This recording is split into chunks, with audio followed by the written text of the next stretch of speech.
je suis venu vous apporter deux messages. D'abord, notre capacité à traiter les informations est extrêmement limitée. On fait illusion dans notre champ de compétences, mais dès qu'on en sort, eh bien, on est comme tout le monde, on est tout nu, on apprend à s'habiller. Ensuite, il faut distinguer l'information de la connaissance parce que les deux ne sont en aucun cas synonymes. L'information est ce qui est transmissible. Alors, on peut transmettre une information, la connaissance est une construction intime à partir de l'information. Elle est complètement subjective. On ne transmet pas une connaissance. Il existe d'ailleurs plusieurs catégories de connaissances.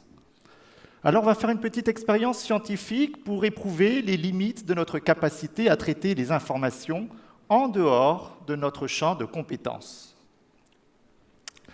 Je vais vous demander d'imaginer par une image mentale visuelle une ligne horizontale.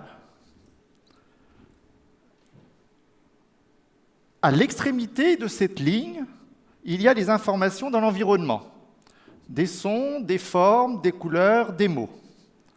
À l'autre extrémité de cette ligne, et je vous demande de visualiser en même temps que moi, vous avez la mémoire à long terme.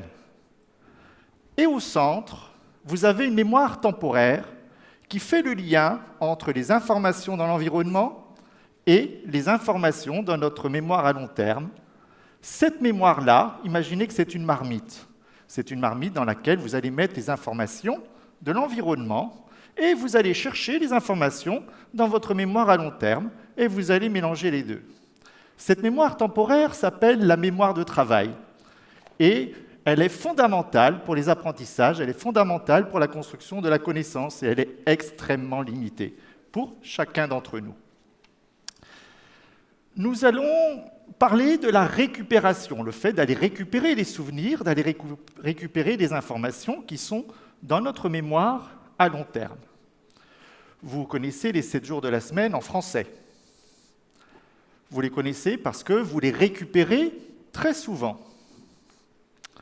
Je vais vous demander de faire un petit exercice. Donc, on va récupérer les 7 jours de la semaine dans la mémoire à long terme. On va les amener dans cette mémoire temporaire, la mémoire de travail. Et je vais vous demander justement d'effectuer un petit travail à partir de ces 7 jours de la semaine, c'est-à-dire de les classer mentalement par ordre alphabétique.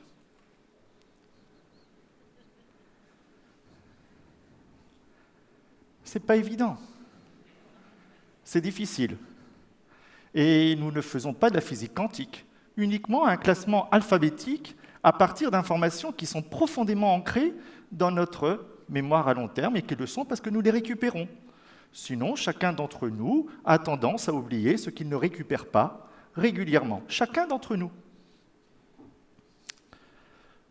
Maintenant, on va faire une autre expérience sur l'encodage, qui est le fait de mettre les données dans l'environnement, de les mettre dans la mémoire à long terme, et ça passe par la mémoire de travail, cette marmite.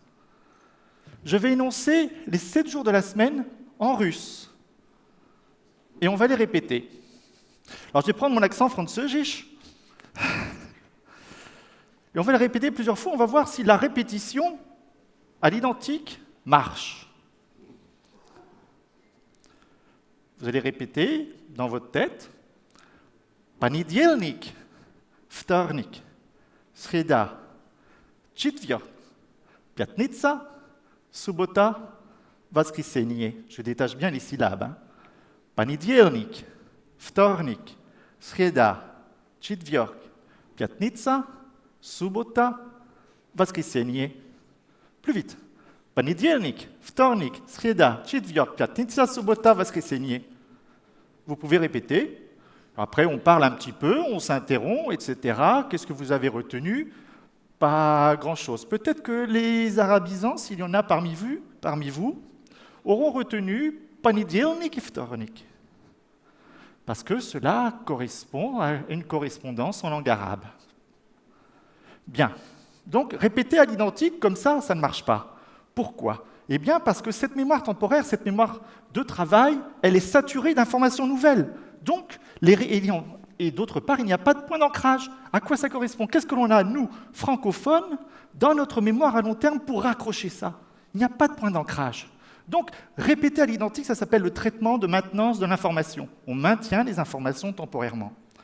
La capacité de la mémoire de travail, est de traiter de 1 à 4 chunks, c'est-à-dire de 1 à 4 groupes d'informations. On imagine qu'un chunk, c'est un petit peu comme un dossier WinRAR ou WinZip qui va compresser des informations. Et on a une petite capacité limitée. Heureusement que cette petite capacité limitée peut s'appuyer sur la mémoire à long terme qui, elle, a une capacité beaucoup plus importante. Et donc, on comprend que plus on connaît de choses, plus vite on apprendra, mieux on apprendra, parce qu'il y a davantage de points d'ancrage. Il faut donc lire, aller au musée, discuter avec des gens. Il y a de nombreuses manières de construire ces connaissances. Je vais prendre un mot. Samedi, en russe. Subota. Je vais chercher l'équivalent dans la mémoire long terme en français. Samedi. Subota, c'est samedi. Je peux penser aussi au sabbat, cette période de vendredi à samedi. Je peux penser aussi à sabado ou sabato en espagnol et en italien. Je peux aussi voir l'image de sous la botte. Bref, je vais chercher dans ma culture de quoi rattacher les nouveaux mots. Et pas trop de mots à la fois. Et je fais ça toutes les 20 à 30 secondes. J'ai parlé ici du traitement de l'information, là, dans l'encodage, lorsque l'information venait de l'extérieur. Mais nous produisons aussi la connaissance pour nous-mêmes par d'autres processus. Je vais chercher mes enfants à l'école et je rencontre un homme qui vient chercher son enfant. Le lendemain, je vais chercher mon enfant à l'école et je rencontre une dame qui vient chercher le même enfant. Et par ce qu'on appelle le raisonnement abductif, qui, à la différence du raisonnement déductif, ne permet de formuler une hypothèse, mais ne donne pas un résultat exact, eh bien je forme l'hypothèse que cet homme et cette femme sont ensemble, alors qu'on ne me l'a pas dit. Ça, c'est une autre manière de construire ces connaissances, sans que l'on me l'ait dit. Autre manière de construire ces connaissances, je ne vais pas toutes les énumérer, il y en a un certain nombre, ça s'appelle le traitement bayésien de l'information, traitement statistique également. Eh bien, je vais revenir au russe. Eta bank signifie « c'est une banque ». Eta universitet signifie « c'est une université ». Eta magazine signifie « c'est un magasin ». Я живу signifie « je vis ». Alors, je vais vous demander de compléter, de faire attention à chaque mot, surtout au début et à la fin, et de compléter par vous-même. Eta bank, ja живу в bankie. Eta magazine, ja живу в magazinie. Eta universitet, ja живу. Bravo, ja живу в universitetiet. Je n'ai pas besoin de vous donner des consignes. Et si on voit ça, si on le voit, je mets des petits traits à gauche, à droite, eh bien vous allez apprendre par vous-même, par ce traitement statistique de l'information, ce traitement bayésien. C'est une autre manière d'apprendre.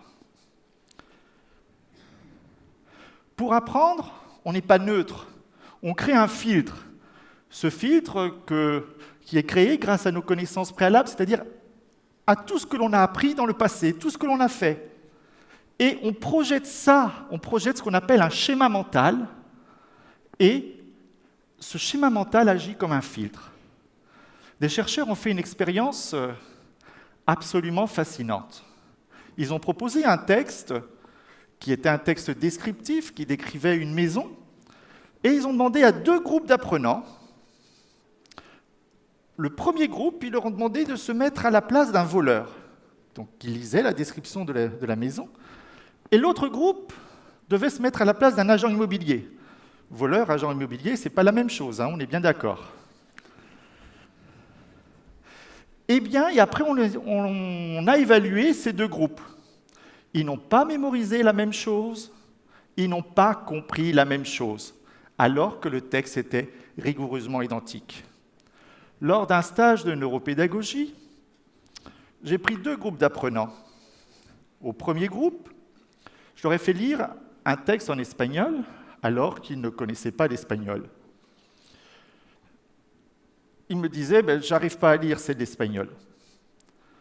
Le deuxième groupe, Je leur ai demandé de lire le même texte en espagnol et en leur disant de s'imaginer qu'ils lisaient un texte en français. Le deuxième groupe a beaucoup mieux performé que le premier. Effectivement, j'ai mobilisé un schéma mental. Mobiliser le bon schéma mental est absolument important pour les apprentissages.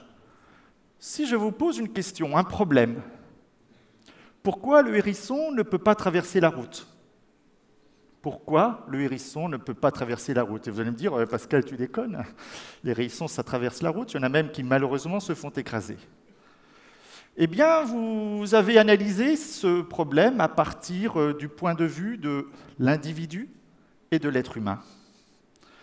Et je dis que l'espèce hérisson ne peut pas traverser la route parce que la route n'existe pas pour l'espèce hérisson. C'est une construction humaine. Donc vous voyez, quand on analyse des problèmes, quand on apprend, on crée un schéma mental. Kelly, c'est une sacrée Irlandaise. Kelly est-elle de nationalité irlandaise ? Est-ce que Kelly a un tempérament irlandais ou que moi, avec toute ma subjectivité, je prête aux Irlandais ? Donc nous ne sommes pas neutres par rapport à nos apprentissages. Nous avons quantité de filtres. L'information n'est pas la connaissance. L'information, c'est transmissible. Et d'ailleurs, un apprenant, il veut d'abord être informé. Il veut être mis dans une forme. Et moi, dans mes formations, je dis, je vous donne la forme, c'est à vous de la déformer. La déformer pour pouvoir incarner votre apprentissage. C'est un petit peu comme une greffe. Une information qui vient de l'extérieur, je dois la faire en sorte qu'elle me rejoigne. Et que mon corps l'accepte. Ça se fait petit à petit. Je parlais donc de connaissance. La connaissance est une construction intime. Et en fait, la connaissance, elle n'est pas singulière, elle est plurielle. Il existe 4 types de connaissances. Nous avons la connaissance factuelle. Par exemple, la France a été un royaume. Et beaucoup de nos connaissances sont des connaissances factuelles. Et ça ne suffit pas. Énoncer les caractéristiques de quelque chose, d'un objet, on n'est pas connaissant pour autant. C'est déjà le début, c'est bien. Mais c'est très loin de suffire. Et beaucoup d'évaluations s'en tiennent à évaluer les connaissances factuelles. Il y a la connaissance procédurale, c'est-à-dire la procédure pour faire quelque chose. Comment on s'y prend, qui répond à la question « Comment on s'y prend ?» Par exemple, comment devenir roi de France ? Et il y a très intéressant aussi, qui est la connaissance conceptuelle, c'est-à-dire la connaissance de la relation entre les faits. Et ça, c'est beaucoup plus complexe. C'est beaucoup plus complexe que d'énoncer certains faits. Alors ce serait par exemple les relations entre vassaux et suzerains dans la France du Moyen-Âge. 4e type de connaissances, ce sont les connaissances métacognitives, c'est-à-dire les connaissances sur notre manière de traiter l'information et notamment de monitorer l'information que l'on traite. Les mauvais lecteurs, par exemple, les lecteurs débutants, lisent sans comprendre.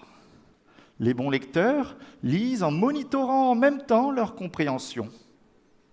Donc 4 types de connaissances, et non pas une, qui appellent des évaluations différentes, qui appellent des manières d'apprendre différentes. Dernier point, l'information n'étant pas la connaissance, et sur Internet, on va trouver énormément d'informations. Vous avez peut-être consulté des grands sites tout à fait sérieux qui proposaient des informations en médecine. Et vous avez vu que vous avez un corps qui vit. Mais ça ne fait pas de vous, ça ne fait pas de moi un docteur en médecine. Ce n'est pas la même chose. Docteur en médecine, c'est autre chose. Avoir accès à des informations, ce n'est pas avoir accès à des connaissances. Je vous remercie.